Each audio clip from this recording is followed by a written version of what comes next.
Sir களத்தில் வந்து sir மக்களில் வந்து யாரும் ஏமாற்ற முடியாது சார். இப்போ நான் வந்து டெய்லி காலையில் 6 மணிக்கு ஜீப்பில் ஓப்பன் ஜீப்பில் ஏறினா நைட்டு 10 மணிக்கு தான் இறங்குவேன். வெயில், கடுமையான வெயில். மக்கள் வெயிலில் இருக்கும்போது நானும் அந்த அவஸ்தையை அனுபவிச்சாகணும். நான் ஏசி காரில் போய்கிட்டு அங்கே போய் வெயில் நின்று பேசினா தப்பு.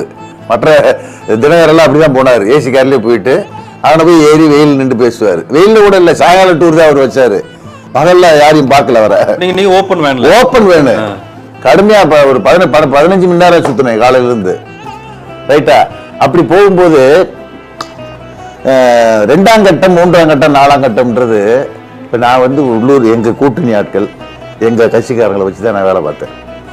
எங்களுக்கு போட்டியே இப்போ திமுக வர்சஸ் அதிமுக தான் போட்டியே.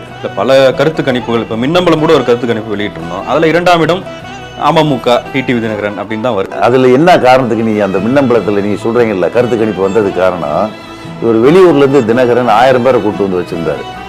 ஒவ்வொரு ஊருக்கும் 10 ஆட்கள். அவங்களுடைய வேலையை டெய்லி சர்வே எடுக்கிறது, வீட்டுக்கு போகிறது.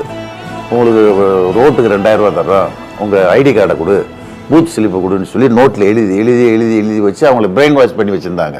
ஒரு பூத்துக்கு எத்தனை பேர்? 10 பேர். ஒரு ஊருக்கு 10 பேர். வெளியூர் ஆட்கள் 1000 பேர் வந்திருந்தாங்க. இதை நாங்கள் எலெக்ஷன் கமிஷன்ல கம்ப்ளைண்டாகவே கொடுத்தோம், ஆக்ஷன் எடுக்கல.